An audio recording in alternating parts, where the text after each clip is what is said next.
Hey, it's Alex Williams with the New Stack here for a tutorial and demo with Francesc Campoy Flores, VP of Developer Relations at SourceD. Hello, Francesc. How are you? Hey, doing great. And you, Alex? Let's get right into this demo. The whole idea here is to show what you're doing, but also provide some perspective on, I think, this whole topic of analyzing your source code, right? And this is becoming a much more important issue for application architectures that are being built by the engineers and developers who are thinking about at-scale issues all the time, and they really have to be thinking about this source code. So really look forward to the demo and helping us provide some context for that. Yeah. So basically, the idea here is that we believe at Sourced that source code is not only something that you need to have in order to build software, but it can also be a very rich source of information, both on your organization, but also all of the engineering processes that you might be having, right? So it can be understanding your code base can bring you things like being able to search things in source code, etc., which is always useful. But even more than that, it can show you whether you have silos in your organization, whether there's some trends that could help you figure out who should you be hiring, or who is your most productive developer, and who could you be helping in with each other, pairing people, etc. All of these things are things that we believe you can answer thanks to source code. So this is why we created Source Engine. And Source Engine, the whole idea is this is our solution for code as data. And the idea is that we are bridging two technologies. On one side, you have the common technologies to store code, source code, which is Git. So we have Git repositories on one side, and then on the other side, we have the most common interface to analyze data, which is SQL. So what we've built, actually, it's something that allows you to do these four main things here.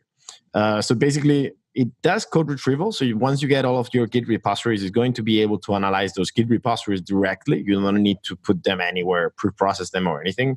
Git clone and you're good. Then it provides history analysis, so you do not only get access to the latest version of your repository, but actually you can go over all of the history, which is very useful when you're trying to analyze trends. And then the interesting thing is that on top of SQL, we've added some cool functions, custom functions to the language that allow you to do code analysis better.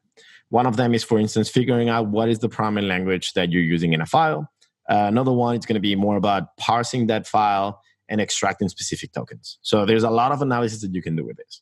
So why don't we just go into, so when you click on Install Engine, it's going to go through this. I already do it. I already did it. So basically, you're going to download a binary. That binary is available for all platforms, at least the ones that most people use, so Linux, Mac OS, and Windows. And once you have that, let me go here. So you're going to have a binary that looks like this. It's just, which sourced. So it's just a binary. You know that I write a lot of Go. This is actually pure Go. And all the dependencies are managed through Kubernetes. So, through Docker. So you don't need to install anything else, just the binary. So now when I do source version, it's going to tell you a little bit of the versions of this. We are v0.8, so we're still not v1.0. We are in beta, which is a great moment to give feedback. So try it out. The next thing you can do is do sourced init. And when you do sourced init, you're going to tell what is the repository or what are the repositories that you want to analyze. So let's say I want to analyze Kubernetes. So when you run this, what you're saying is, okay, set it up so the next time I ask questions, it's going to be about all of the repositories in this directory.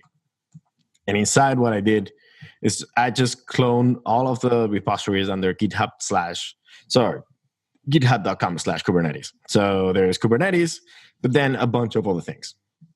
Okay, so now that you have this, the next step is you can do source SQL and run some SQL. So let's say I want to find all of the repositories. And this is going to install a new instance, a new thing. So that's why it takes a little bit the first time. Second time, it will much faster. So now everything is installed. And I'm listing all of the repositories in there. This is pretty simple, right? This is the equivalent of ls. But this already shows one of the concepts in here, which is all of the Git concepts, including repositories, are mapped to tables. So let's actually show that by doing, let me do show tables. So show table is going to show you which are the tables that you have available for your analysis. So you have things like files, commits, references, remotes, and repositories and blobs, and then things that link them together. So for instance, in order to know which commits go inside of a reference, you have ref commits, for instance. So these are basically the way we map all of the Git concepts into SQL. Now, if you want to use source SQL like this is definitely a way of doing it. You can even do source SQL like this and becomes an interface that you can use directly here. But most of the time, people are actually going to want to use the web playground. So you can run source web SQL, and this is going to install a new thing. It's going to say localhost 8080. I'm actually using, I'm running this on the cloud, so it's not going to be localhost, but it's going to be on this IP right here. Let's see if I refresh this. There you go. Now it's running. So I can do the same thing as before. So like start from repositories and same thing as before, right? But let's do something more interesting that shows a little bit why we created this. So let's do, I'm going to get 10 files. So limit 10. And let me make this a little bit bigger so people can follow easily. Maybe not this big. Okay, so now when I run this, you can see here we got 10 files. And for every single file, we'll have what repository it was, in where it was stored, and we also have the blob content. So we can see the code in there. So you can see a bunch of different kinds of code, and then you have the blob size. Okay, so now the next thing is, let's say that I'm only interested in seeing, this is Kubernetes. So let's say I'm only interested in files that are written in Go. So how would you do that? Well, one of the ways would be to say, well, I'm looking for a file path that finishes with .go. And for Go, that's enough. But for other languages, this is not enough, right? So for instance, if you say .m, that could be MATLAB, that could be Objective-C, that could be many other things, Mathematica too. So there's a better way to do this, which is, so you can do, let's say, file path, the file path, and the blob content. And you can actually call a new function, language. That is one of those functions that I mentioned that we designed specifically for the code analysis. So this is returning Markdown, JSON, text. Sometimes it doesn't return anything because owners is not a programming language. So that's why we didn't recognize it. But now you can use this directly here. So say as language and say where lang equals Go. Now when you run this, you're going to see, okay, so 10 files that are Go. And now you can see what's inside. Now, the interesting thing is, okay, so now we're able to find all of the Go code. But if you want to do deeper analysis, how do you do that? Well, we have a pretty interesting concept, which is right here. So first we need to choose Go. And this UAST, this Universal Abstract Syntax Tree. And the idea is that we're mapping all of the code on the left side, which could be an inner programming language, into a tree that we can analyze easily. So let's say, what does this correspond to? And this is saying this is a string with that value, the 0, 1, 2, A, B, C, D, E, F. And this is inside a Go value spec, which is a declaration. Now, the interesting thing is that this format of the tree on the right side is universal. We use the same format no matter what programming language you are parsing. But on top of that, there's one more thing that is universal, which is these annotations right here. That UAST string, that will be the same no matter what programming language you have. So then you can use them to parse things. So say, I want to see all of the strings in this program. And now you have bytes in there, font, So quick question. So you're pulling in this data and you're doing the analysis through SQL, correct? Right? Yes.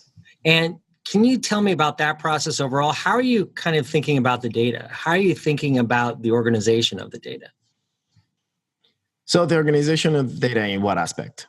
Well, you've set it up in an interesting kind of way. I'm curious about why you set this up in the manner that you did. So I think you mean why did I store the data in the way I did on this side of the things? So basically what I did here is, so if you go to Kubernetes, I think I'm really asking, about the approach, really the approach that you took into developing it so you could actually perform these SQL queries. I see. Okay. So yeah, the whole idea here is that at Source, we've been building tools that use machine learning that learns from source code to solve specific issues, right? Now, the thing is that machine learning involves handling a lot of data, and that data is the people basically analyzing the data. They do not necessarily know a lot about Git, but they do know about handling data, so they know SQL. So this is why we decided to map both SQL and Git. Now, the thing is that we are not storing all of these data, all of these Git repositories inside of a MySQL database. Instead, what we're doing is we are providing an API that every single time you query this, it's going to transform it into a bunch of different Git operations that will analyze your source code live on what you actually have on your disk, right? The idea here is that you're going to be able to get data analysts to analyze your source code without then having to understand how Git works. And that is actually something really powerful because internally we have that too, right? Like our machine learning team, they do use Git, but they are not experts. But our infrastructure team, they definitely use Git and they are really good at it, but they do not necessarily know SQL. So in order to tie together those two different profiles, this is why we have this kind of tooling. And to continue with this, basically, the idea is that with the playground, with the web playground for the engine, you're going to be able to try to figure out how to write your own queries. But at the end of the day, this is actually not the way most people work, right? The idea is that here you're going to end up with some SQL query that is going to be useful to you. And you're going to use any SQL tool, including things like Power BI or Tableau or including any kind of library like PyMySQL or any kind of Go library that you might want to use. As long as it supports MySQL, it will support the engine. So that's one of the reasons why we also well with SQL. We don't want to reinvent the wheel and create a new language when it's not needed. And then the way you can do this, one of my favorite ways of doing this kind of analysis is actually using Jupyter Notebook, right? So if I'm going to run Jupyter Notebook here, when I refresh this, we should get Jupyter Notebook instead. There you go.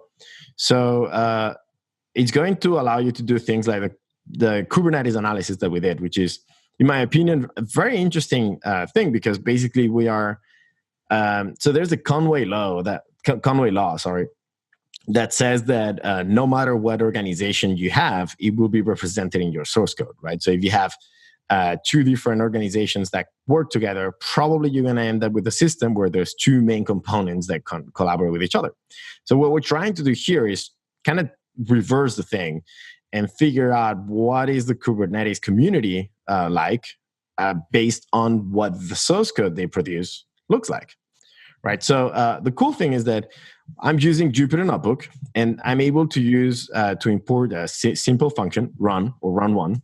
So now when I do this, I'm going to be able to run things like this here. So quick question here. This is really quite interesting what you're showing us. And one of the things that we take away from talking to people is, who is this technology really serving? Is this serving the developer? Is this serving the data scientist? Who is this really serving? So these are good. So I'd say that this kind of tooling that we're building is very useful for anyone maintaining large code bases. This is something that you will see on so large open source projects. So Kubernetes, I'm now doing an analysis of the Tensorflow Codebase, which we're doing in collaboration with the Tensorflow team.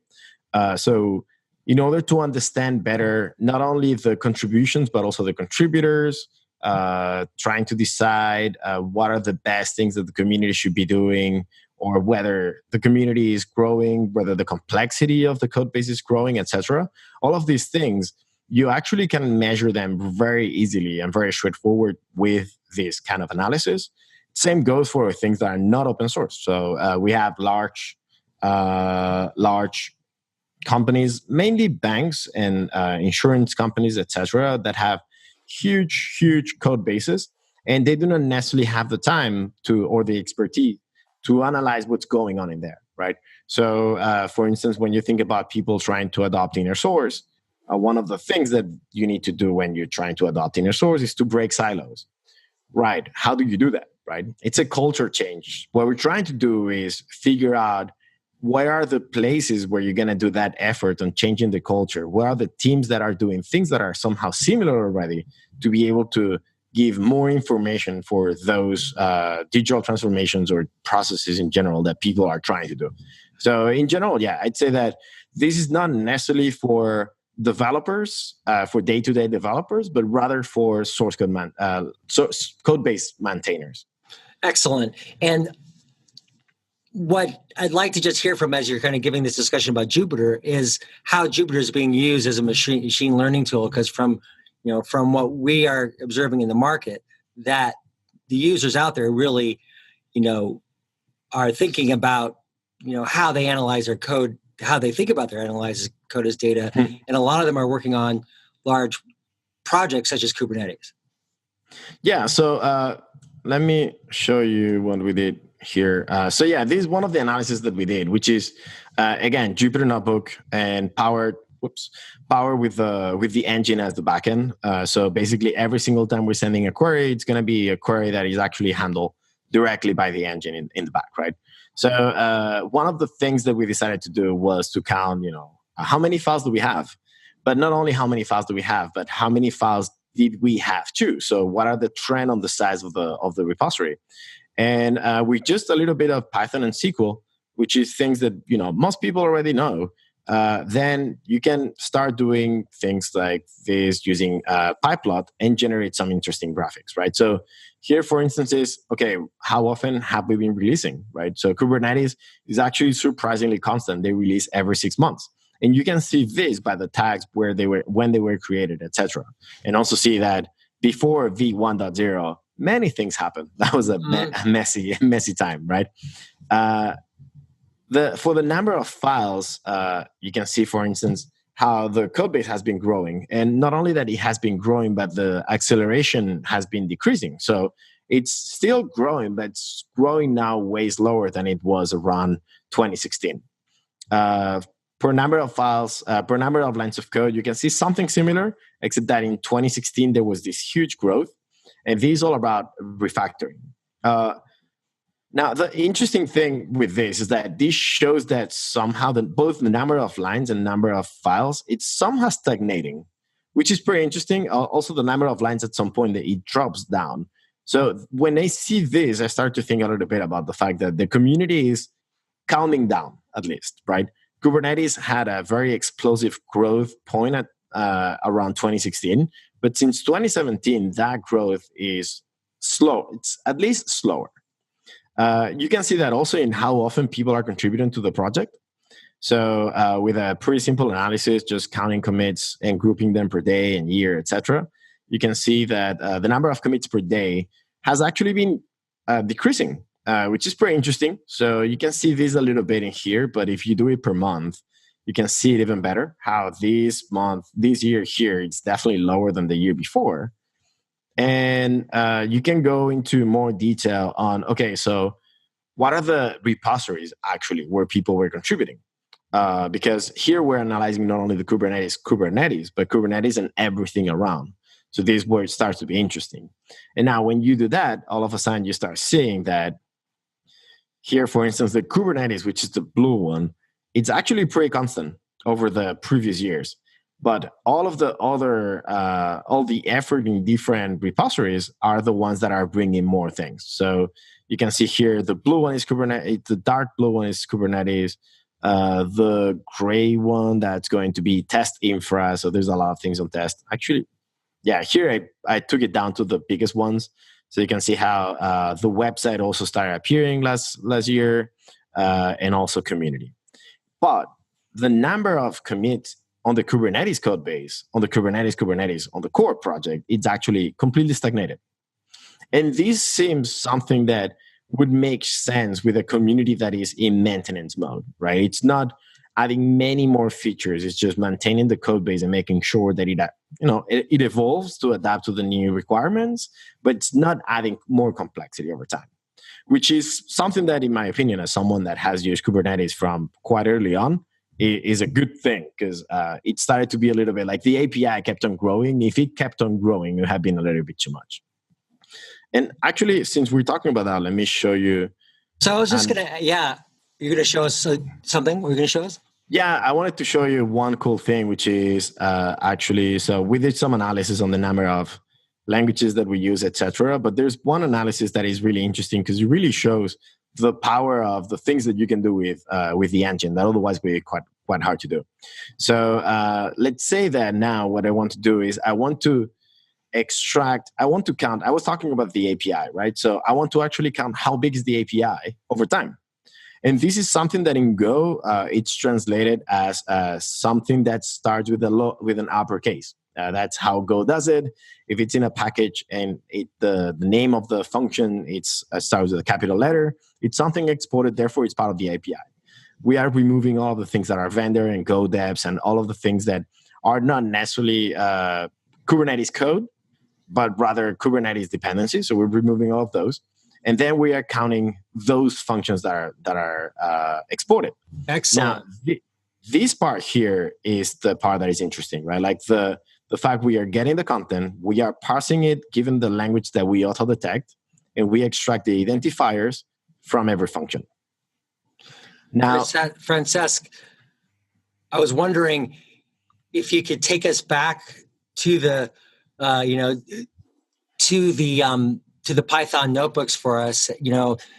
This is still Python. Oh, this is still Python. Yeah, so that is the whole point, right? Like this is here we're mixing some SQL. So these are the queries that we're going to be sending to the engine, but we're mixing this with some Python. So there is a find exported function that is indeed Python, and then we're able to run things in parallel thanks to the parallel package from Python. So in 9 minutes it took to do this, we're able to analyze all of the API endpoints that we have in Kubernetes and see that this is the size of the API. So when we reached v1.0.0, it was around 5,000 public endpoints. But by the end of v1.4, we multiplied that by 5. Right? If we had that continuous growth, if we had that growth continuing now, by now we'd be somewhere around probably, I want to say 100,000 endpoints, which will be simply not understandable anymore, right? But here you can see that actually that number of endpoints has been stable since then. Actually, we went from 25,000 to almost 30,000, but that's pretty much it. And this is a little bit the kind of analysis that it's mixing the understanding of the code base. So you need to be someone that understands what the code base has, but at the same time is doing analysis with very standard tooling. So Python and SQL and NumPy and PyPlot to generate these images. So it shows a little bit like the basic tooling that we want to provide to data analysts. Excellent. Perhaps we could then just sum things up a little bit with more context about Source D and how this kind of weaves into the overall story about what we're seeing out in the world out there as you're traveling around and talking to developers and stuff. Yeah, absolutely. So yeah, the goal here. I have way too many screens, so I will keep on talking without seeing your face because your face is gone now. So yeah, the whole idea for Source is we believe that code bases are a very rich source of information that can be used to both better understand what's going on with code bases, but also learn from them in order to create better tooling for developers, right? Some of that developer tooling could be about source code analysis, like I was showing today. So going all around and showing a little bit what are the kind of things that you can see, what are the trends in the code base, trends on complexity, trends on are people collaborating together, etc. This is super useful for large companies or large open source projects. But also the other thing that we're building is in order to maintain that code base quality and to improve it over time, we want to enforce guidelines. And those guidelines can be enforced at code review time. So another thing that we work on is what we call source lookout, which is about assisted code review, right? So we are using our machine learning models that we've trained with these large code bases to find defects on the source code that people are contributing to your project through pull requests. And this is something that now it helps not only large companies, but actually it can help every developer, right? So if you're a developer, you can install Lookout on your repositories and start seeing different comments. They actually appear as comments from a bot directly in your source code. Like if I was the one reviewing your source code, right? But instead of taking, let's be honest, if it's me, it's going to take a couple of days for me to review your code. It's going to be a couple seconds, right? So yeah, this is the other part. This is the spectrum of we are monitoring the quality of your code base, and then we are improving it over time and preventing new defects through code review. Well, Francesc, thank you so much for taking the time to talk with us today. And I just got to say thank you, because this is really the first time we've done something like this, and you did a great job. And so you Thank really you. kind of helped us help provide perspective. You listen to my not so informed questions sometimes, and so I appreciate your patience and the time you took with us today. It's always a pleasure talking to you, Alex. Yeah, thank you very much, Francesc. And so I've been with Francesc Campoy Flores, VP of Developer Relations with SourceD. I'm Alex Williams of the New Stack. Thanks again for joining us, and we'll be back again soon.